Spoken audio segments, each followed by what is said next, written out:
আল্লাহ বলছেন, তুমি কি নিজে নিজে পৃথিবীতে এসেছো, না তোমাকে কেউ পাঠানেওয়ালা পৃথিবীতে আছে? হে আমার গোলাম, একটিবার তুমি নিজের বুকে হাত দাও। সারা জীবন একে দেখেছো, ওকে দেখেছো, তাকে দেখেছো, ওর ত্রুটি দেখেছো, ওর ভুল দেখেছো। তোমার ব্রেনটাকে 50 বছর লোকের ভুল দেখতে দেখতে শেষ করে দিয়েছ। এখন তোমাকে কাউকে নিতে হবে না, মাওলানা চাই না, মুফতি চাই না। তুমি একবার নির্জন হও, নির্জনে নিজের বুকের দিকে নিজের আঙুলটা লাগাও, আর তুমি নিজেকে প্রশ্ন করো, হে আল্লাহর গোলাম, তুমি কি পৃথিবীতে নিজে নিজে এসেছো, না তোমাকে কেউ পৃথিবীতে পাঠিয়েছে? যদি তুমি নিজে নিজে এসে থাকো তাহলে তুমি স্বাধীন, তোমার কোনো পরাধীনতা নাই, কারণ তুমি এসেছো নিজেই। তোমার যেদিন মন হবে সেদিন পৃথিবী থেকে চলে যাবে। তুমি তোমার ভাগ্যের মালিক, তুমি তোমার হায়াতের মালিক, তুমি তোমার মতের মালিক। তুমি যেহেতু তোমাকে কেউ পাঠায়নি, তুমি এমন একজন যে তুমি নিজেই পৃথিবীতে এসেছো।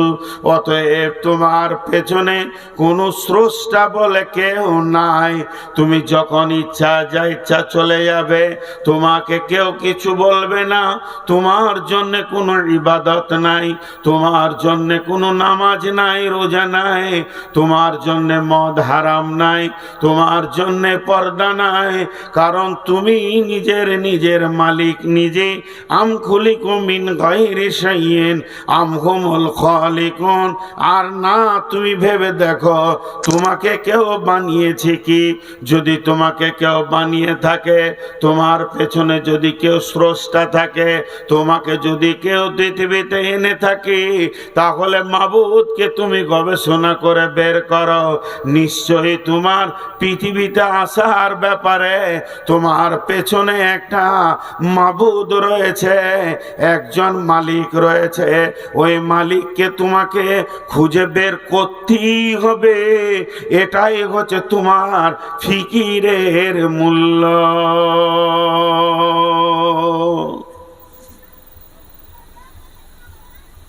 তুমি কি নিজের স্রষ্টা নিজে? হ্যাঁ, আমি আমার নিজের স্রষ্টা। ভেজাল চুকে গেল, তোমার সঙ্গে আর হাদিস কোরআনের কিছু নাই। যদি আপনার আমার ব্রেন বলে না, আমি আমাকে বানাইনি, আমাকে বানানেওয়ালা কেউ আছে, আমাকে বানানেওয়ালা কেউ আছে, সে কেউটা কে? আমি অনেক জায়গায় একটা ছোট্ট প্রশ্ন করি, আজকেও করছি। এই যে গ্রীষ্মের সময় বেশি দেখা যায় মশা মাছি, জি, মশা মাছি মানুষকে কাটে, বিরক্ত করে, এগুলো কোনো কাজে লাগে? জোরে বলেন, মশা মাছি কোনো কাজে লাগে? জীব লোক মুখ খুলে না। মশা মাছি কোনো কাজে লাগে? লাগে না। তাহলে আল্লাহর একটা ভুল পাওয়া গেল। মশাকে বানিয়েছে কে? আল্লাহ। মাছিকে বানিয়েছে কে? তাহলে বিনা কাজের মাল আল্লাহ তৈরি করে। পাগল রাস্তায় হাঁটে, ওর কোনো উদ্দেশ্য নাই, কিন্তু সুস্থ ব্রেনের মানুষ হাঁটবে, উদ্দেশ্য নাই, এটা হয়? পাগল একটা দা লিয়েছে, নিয়ে একটা বাঁশ কেমনি করে কোপাইছে, ওকে জিজ্ঞেস করছি কি করবি, তো হাসছে। বিনা উদ্দেশ্যে কাজ করে পাগল। আর সুস্থ যার ব্রেন, সে একটা কমচিকে কাটলেও জানতে হবে এর পেছনে ওর কোনো উদ্দেশ্য লুকিয়ে আছে। তাহলে বিনা উদ্দেশ্যে সফর করে, বিনা উদ্দেশ্যে কাজ করে সে হলো পাগল। তাহলে মশাকে বানিয়েছে কে? আল্লাহ। মাছিকে বানিয়েছেন কে? আল্লাহ। তাহলে এদের কোনো কাজও নাই, ফালতু ফালতু বানিয়েছে। তাহলে আল্লাহ কি হিসাবে কি দাঁড়াচ্ছে? একটু গবেষণা করি। আল্লাহ বলছে, বান্দা আমি যতগুলো জিনিস তৈরি করেছি তার পেছনে আমি উদ্দেশ্য রেখে দিয়েছি। রব্বানা মা খালাকতা হাদা বাতিলান সুবহানাকা ফাকিনা আযাবান নার। হে আমার গোলাম, আমি যা বানিয়েছি, গোলাম বলছে রব্বানা, হে আমাদের প্রভু, হামা খালাকতা হাদা বাতিলান, আপনি এমন একটা জিনিস বানাননি যেটাকে বাতিল ঘোষণা করে দেবে মানুষ। মানুষের ক্ষমতা নাই। তার মানে পৃথিবীর যত কিছু আপনি বানিয়েছেন সমস্ত বানানোর পেছনে কাজ আছে। মশার পেছনে কাজ আছে, মাছির পেছনে কাজ আছে, ড্রেনের কীট পোকার পেছনে কাজ আছে, পায়খানার চেম্বারের ভিতরে যে পোকা আছে তারও কাজ আছে। আমি এমন একটা জিনিস বানাইনি যার কোনো কাজে নাই। অতএব আমি রব, আমি পাগল নয় যে উদ্দেশ্যবিহীন আমি কাজ করে থাকি। বিধায় আমার সমস্ত সৃষ্টির পেছনে কাজ রয়েছে। আমরা কাজ বের করতে শুরু করেছি। বাঁশকে কেটে কি সুন্দর প্যান্ডেল বানিয়েছি, পাটকে কেটে সুতা করে কাপড় করে তাকে কত সুন্দর বানিয়েছি। ওমা উতিতুম মিনাল ইলমি ইল্লা কালিল। আল্লাহ আমাদেরকে সামান্য ইলম যা দিয়েছে এতে আমরা কত কাজ করে নিয়েছি। কার কি কাজ খুঁজে বের করে নিয়েছি। একটা ডিম, তার ভিতরে অমলেট আছে, হাফ বয়েল আছে, ফুল বয়েল আছে, তার ভিতরে ভুজিয়া আছে, সব আমরা জানি, বানাচ্ছি। খাসিকে ধরে নিয়ে এসে ওকে জবাই করে ওকে ভুনা খাও, ঝোল খাও, পুড়িয়ে খাও, কাবাব খাও, টিকিয়া খাও, কোফতা খাও, জেনে নিয়েছি। গাভীর দুধ আছে, দুধকে টেনে বের করে নিতে হবে আমাদের জানা আছে। দুধের ভিতরে কে লুকিয়ে আছে? দুধের ভিতরে ছানা আছে, মাখন আছে, দই আছে, রসগোল্লা আছে, ল্যাংচা আছে, চমচম আছে, ঘি আছে, পান্তুয়া আছে, সব আমরা জেনে নিয়েছি। আমরা গরুর ভিতরে কোনটা কিভাবে খেতে হয় তাও জেনে নিয়েছি। আল্লাহ তাবারাক ওয়া তাআলা বলেন, গোলাম রে, কার কি কাজ? আপনার বলের পাছায় লাঠি দিয়ে চাষ করতে হবে, এটা তোমাদের বিবেকে এসেছে। তাকে কেটে খেতে হবে, বিবেকে এসেছে। পৃথিবীর এমন কোনো সম্পদ নাই যেটার পেছনে কাজ নাই। হে মানুষ, তোমার ব্রেন কত মজবুত, আমি তোমাকে কত মজবুত বানালাম। হাওয়া হাওয়া দেখা যায় না, তারপরও তাকে টেনে চেম্বারে ভরে পাইপ দিয়ে ভোল্পিং দিয়ে তুমি ডাম্পারের চাকে দাও, দিয়ে 63 টন মাল নিয়ে তুমি পাকুর থেকে কোথা শিলিগুড়ি চলে যাও। হাওয়াকেও তুমি গোলাম বানিয়েছ। তোমার ব্রেন এত মজবুত। হে মানুষ, আগুনে হাত দিলে তুমি পুড়ে যাবে, সেই আগুনকে তুমি গ্যাসের ভিতরে গোলাম বানিয়ে কাঁচা মাংসকে রান্না করে আনন্দের খাবার খাও। তুমি বিদ্যুৎকে পানি থেকে টেনে বের করে তার ভিতরে এসি চালাও, ফ্যান চালিয়ে আরাম করো। তোমার ব্রেন কত মজবুত। তুমি লোহাকে অ্যালুমিনিয়ামকে দিয়ে ইঞ্জিন তৈরি করে আসমানের উপরে উড়ে যাও। সমস্ত জায়গায় তোমার ব্রেন কাজ করে। কার কি কাজ আছে তুমি জানো, খালি তোমার নিজের কি কাজ এটাই তোমার জানা নাই। ওইখানটাতেও বোকা বেনেছে। ওকে যে মসজিদে ঢুকতে হবে ওর মালিক ওকে যে কাজ দিয়ে পাঠিয়েছে এইটা খালি খুঁজে পেয়েছে না, ও বাকি সব খুঁজে পেয়ে গেছে, সব পেয়ে গেছে, আর উকে এটাও জানে না। জি ভাই, খুব মনোযোগ।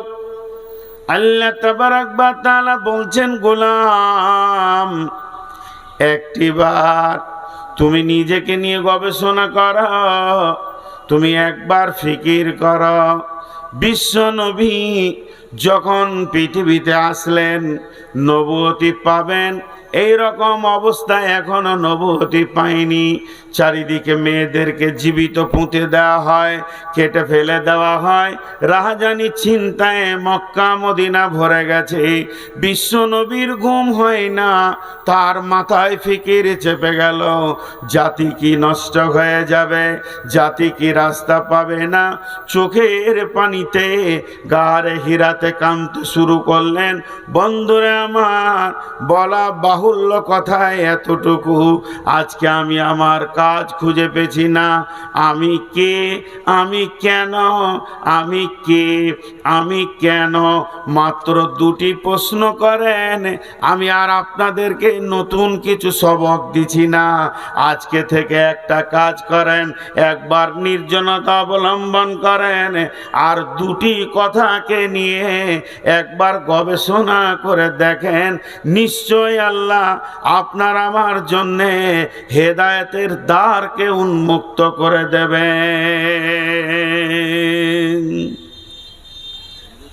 সেটা কেমন?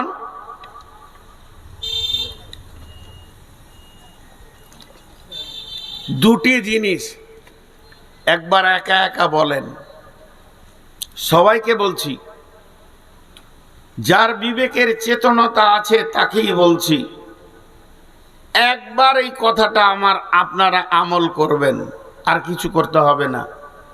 আমলটা কি? রুকু সাজদা নয়, তাসাহুদ নয়, উজু নয়, গোসল নয়।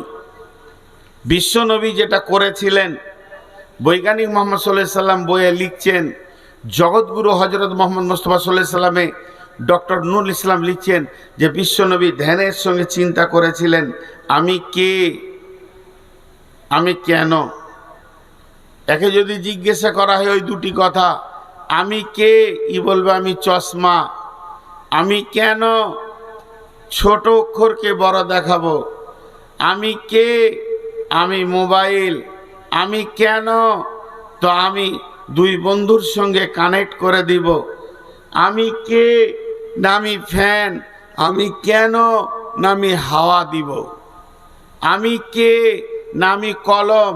আমি কেন, না আমি লিখা দিব। এখন আমরা নিজেদেরকে বলি, আমি কে, আমি কে, আমি কে, কেনটা পরে হবে। আমি কে, সবাই 3-4 সেকেন্ড আপনাদেরকে গবেষণা করতে দিলাম। সকলের মগজ আছে, সকলের গবেষণা করার মতো জ্ঞান আছে। বিশ্বনবী যে কারণে গারে হিরাতে উঠেছিলেন, লিফটে উঠেননি, একদম 2500 ফুট উঁচু, 1 ঘন্টা লেগে যাবে উঠতে, তো বিশ্বনবী লিফটে উঠেননি, খরত পাহাড়ের ভিতরে উঠেছেন, কোনো নামাল নয়, এরকম খরস্রোর পাহাড়, সেই বেয়ে উঠেছেন। কে তুলেছিল, কে তুলেছিল, গবেষণা পৌঁছে দিয়েছিল। আমি কে, আমি কে।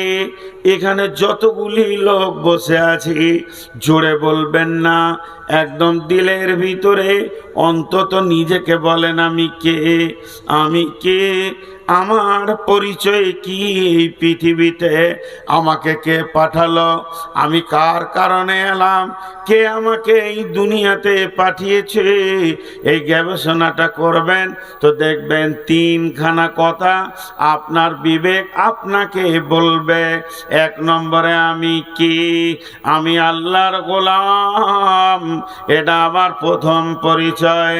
2 নম্বর আমি কে, না আমি হযরত আদমের সন্তান। আমি কুত্তার পেটে হয়নি, আমি শূকরের পেটে হয়নি, আমি গরু গাধার পেটে হয়নি। আমি যে পৃথিবীতে এসেছি, আমার রব আমাকে মানুষের পেটে পৃথিবীতে পাঠিয়েছেন। তাহলে আমি কে? মানে আমি আদমের সন্তান। প্রথম নম্বর, 1 নম্বর পরিচয় আমি আল্লাহর গোলাম। 2 নম্বর পরিচয় আমি হলাম আদম সন্তান। নাম্বার 3 আমি কে? এটা আরেকবার বলেন, আমি কে? তো আমার আপনার বিবেক বলবে হতভাগা। তো 3 নম্বর পরিচয় হচ্ছে এই পৃথিবীতে তুই হলি নবী মুহাম্মদুর রাসূলুল্লাহ সাল্লাল্লাহু আলাইহি ওয়াসাল্লামের উম্মাত।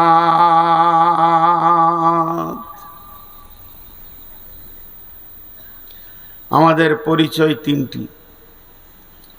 আর ওই ধারে বসে বলে রেখে দিয়েছি জমাতে, ঈমান বড় মজবুত জিনিস। 2 মিনিট পর কাজে লাগবে ও কথাটা। তাহলে এখানে যতগুলি লোক বসে আছি আমাদের পরিচয় হলো 3টি। 1 নম্বর হলো আমি আল্লাহর গোলাম। তাহলে আমাকে আল্লাহ এখানে পাঠিয়েছেন। আমাকে পাঠানোওয়ালা আল্লাহ, অন্য কেউ নয়। জি ভাই, আজকে আমাকে কমিটির ছেলেরা নিয়ে এসে স্টেজে তুলেছে, চেয়ার দিয়েছে, মাইক দিয়েছে। তা আমি জিজ্ঞেস করছি কি করবো জি? আমি জানি না কেন আমাকে দাওয়াত করা হয়েছে, আমি সেই কাজ করতে শুরু করে দিয়েছি। আপনি একটা ভালো কারিগর, আপনাকে নিয়ে গিয়ে ফ্যাক্টরিতে দেয়া হলো, তা আপনাকে বলতে হবে কি করতে হবে? জানি না। তাহলে আমার প্রথম পরিচয় হলো আমি আল্লাহর গোলাম, আমি অন্য কারোর গোলাম নয়। আল্লাহ তাবারক ওয়া তাআলা বলেন, তোমার প্রথম কাজ কি? আত-তাইবুনাল আবিদুন। মানুষ রে, ভুল করতে করতে তুমি অনেক দূর চলে গেছ।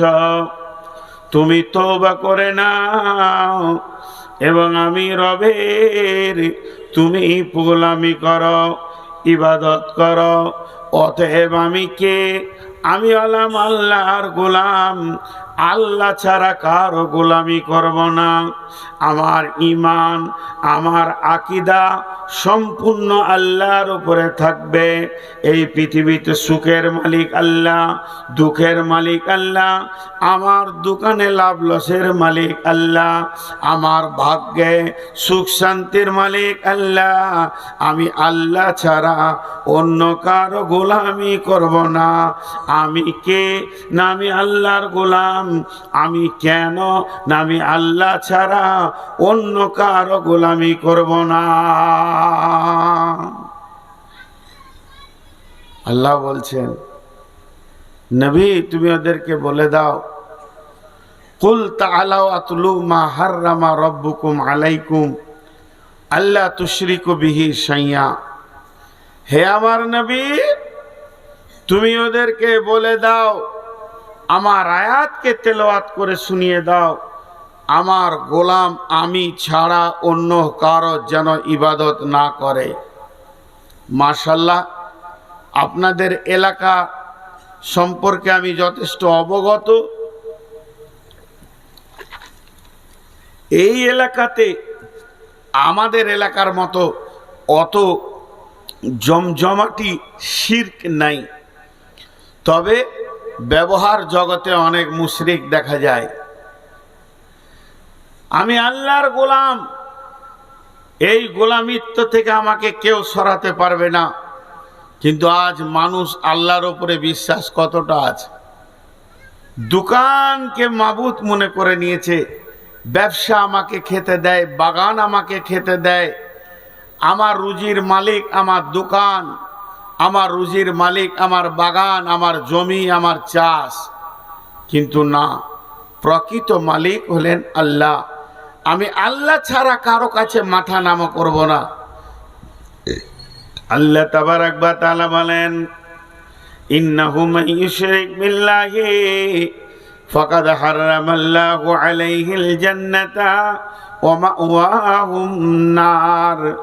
নিশ্চয়ই যারা পৃথিবীর বুকে শিরকের মতো গুনাহ করবে, আল্লাহ ছাড়া অন্য কারো উপরে ভরসা করবে, আল্লাহ ছাড়া অন্য কাউকে ভয় করবে, আল্লাহ ছাড়া অন্য কারো উপরে সে নিজের জিন্দেগির ভরসা করবে, সাজদা করবে, এই শিরকওয়ালা ব্যক্তিকে জীবনেও আল্লাহ জান্নাতে দেবেন না, এদের জাহান্নাম হবে ঠিকানা। অতএব আমার আল্লাহ বলেন তুমি তোমার পরিচয়ের প্রথমেই তুমি পেয়ে গেছো, তুমি হচ্ছ আদমের সন্তান, তুমি হচ্ছ এক আল্লাহর গোলাম, যে আল্লাহর গোলামি ছাড়া দ্বিতীয় কারো গোলামি করা যাবে না, কারো কাছে দাসত্ব স্বীকার করা যাবে না, যা কিছু করা যাবে তো আল্লাহকে কাছে চাইতে হবে। যেহেতু আমি তওবা করনে वाला, আমি ইবাদত করনে वाला, আমি প্রশংসা করনে वाला, আত-তাইবুন আল আবিদুন আল হামিদুন আস-সাইহুন, আমি রুজু होने वाला, আমি গুনাহ থেকে ফিরে আসনে वाला, আমি রুকু করনে वाला, আমি সাজদা করনে वाला। আমি যখন মসজিদে যাব আল্লাহকে সাজদা করব, আল্লাহর কাছে অবনত মস্তককে নামিয়ে দিব, সারেন্ডার হয়ে যাব। আমি এমন একজন আমাকে পৃথিবীতে পাঠিয়েছে, তিনি বলেন আমার মাবুদ, তাকে ছাড়া আমি অন্য কোনো পূজা করতে পারবো না। আমাদের এলাকায় এমনও মুসলিম আছে বাঁশের পূজা করে। জি, মাদার নাম শুনেছেন? আপনারা শুনেননি? ইংরেজিতে বলে মাদার মানে মা, এরা ইংরেজি বলে না। 4টা বাঁশ কেটে নিয়ে আসবে, 2টো বড় 2টো ছোট, দকে ভালো করে গোসল করাবে, ওইটা ওদের পিরসাব হয়ে গেল মাদার। সেই বাঁশগুলোকে আতর খুশবু কাপড় চড়িয়ে ওদের বিয়ে দিবে। ওই বিয়েতে ভোজ হবে, গাঁকে গাঁ, এমন একটা ঘর নাই যে ঘরে 10টা 20টা কুটুম আসেনি। মাদারের বিয়ে, এই 4খানা বাঁশ মাজারে রেখে দিয়েছে, ওদের বিয়ে হবে। প্রতি বছর বিয়ে হয়, বিয়ে করতে যায় আর ঘুরে চলে আসে। আজ হলো না, তার সামনে বছর হবে। এই করে চলছে 60-70 বছর ধরে।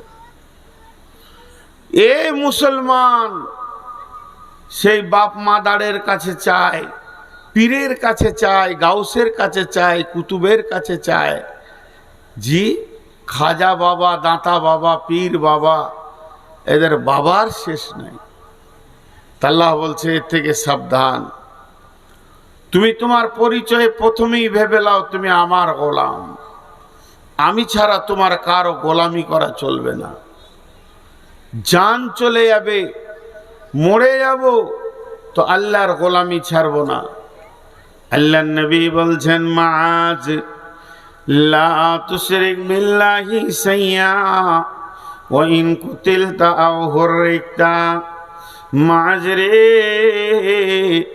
যদি তোমাকে কেটে পিস করে দেওয়া যায়, কিংবা যদি আগুনে জ্বালিয়ে পুড়িয়ে দেওয়া যায়, তবে যেন তুমি এক আল্লাহ ছাড়া অন্যের কাছে মাথা নত করবে না।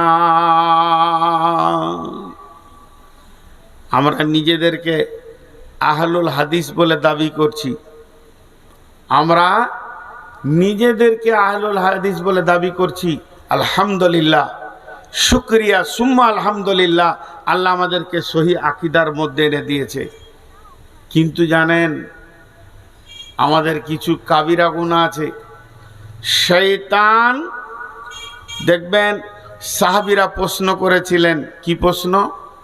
ইয়া রাসূলুল্লাহ, ইহুদিদের মধ্যে ঝগড়া বিবাদ, কলহ বিবাদ কম রয়েছে, অগ্নি পূজকদের ভিতরে মুশরিকের ভিতরে, মাজুসির ভিতরে, সূর্য পূজকের ভিতরে, মূর্তি পূজকের ভিতরে এদের আপোষে কলহ বিবাদ কম রয়েছে। কিন্তু যারা সহি আকীদায় রয়েছে, যারা সূর্য পূজা, কবর পূজা, মাজার পূজা করে না, এদের আপোষের ভিতরে সবসময় যেন ঝামেলা কলহ বিবাদ লেগে রয়েছে। বিশ্বনবী উত্তর দিয়েছিলেন, এটা হলো সব থেকে ভালো প্রতীক চিহ্ন। বলে কেন? যারা কবর পূজা করে, যারা মাজারের পূজা করে, যারা মূর্তি পূজা করে, যারা গাছের পূজা করে, যারা চন্দ্রের পূজা করে, যারা আগুনের পূজা করে, যারা সূর্য পূজা করে, পহেলা বৈশাখের পূজা করে, শয়তান জেনে নিয়েছে এদের পেছনে আর মেহনত করে লাভ নাই, এরা মূলেই মরে গেছে, এরা আমার জাহান্নামের সঙ্গী হয়ে গেছে। কিন্তু যে কটা সহি আকীদায় আছে, এরা তো আর কোনোদিন পূজা করবে না। এদেরকে লাখ টাকা কোটি টাকা ঢেলে দিলেও মূর্তির কাছে মাথা নামো করবে না, এরা মাজারের কাছে যাবে না। তাহলে এদের ভিতরে কলহ বিবাদটা লাগিয়ে রাখে। আপনার শিরকের পরেই বড় গুনাহ হলো কাতল কিতাল করা। এরা মার্ডার করবে, বড় বড় গুনাতে ফেঁসে যাবে। যেমন আল্লাহ আমাদেরকে হিফাজত করেছে শিরকে থেকে, কিন্তু পরোক্ষভাবে ঘুরিয়ে আমরা নাক ধরছি, আল্লাহর হুকুমকে তাওয়াক্কা করি না। আল্লাহর একটা আয়াতকে কেউ যদি তাওয়াক্কা না করে, ফুঁক দিয়ে উড়িয়ে দেয়, ওই লোকটা মুসলিম থাকতে পারে না। সে কখন অজান্তে ইসলামের বাইরে চলে গেছে, ও লোকটা বুঝতেই পারছে না। শয়তান আমাদেরকে এমন কাজে লাগিয়ে রেখে দিয়েছে।